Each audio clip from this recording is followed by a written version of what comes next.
Петя ще сервира първа.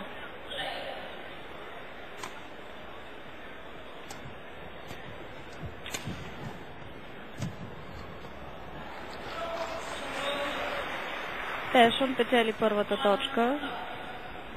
Нормално е в първите секунди, минути на матча, докато се намери най-добрия ритъм.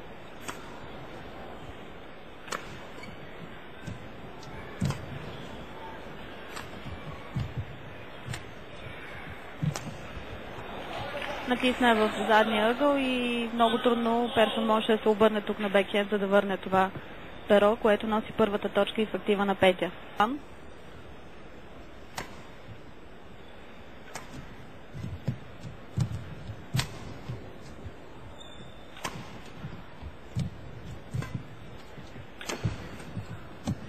Никакво притеснение няма в играта на Петя Неделчева. 16-8. Тя се е по-близо до спечелването на първия гейм.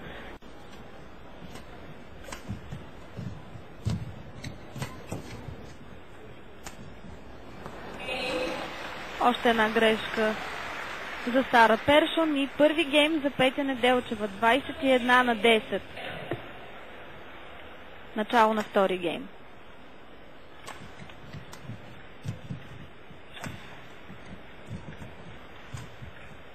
Потвърждава се като че ли това, че Петя е далеч по-добра от своята съперничка. Вижда се и от разиграванията, вижда се и от резултата в точките в първия гейм.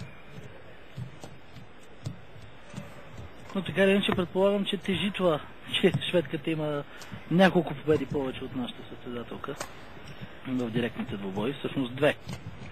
Точно така, но тя самата Петя всъщност не знаеше, че е такъв баланса. Помни последните срещи.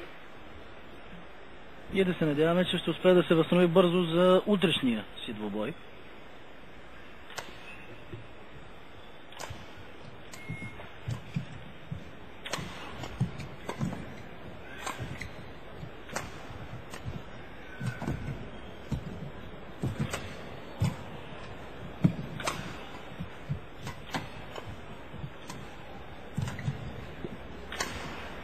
Ето такива разигравания могат да извадят от релси и най-добрия състезател. Просто нямаше какво да направи шведката в случая. Петя надиграва всички показатели във всички части на корта.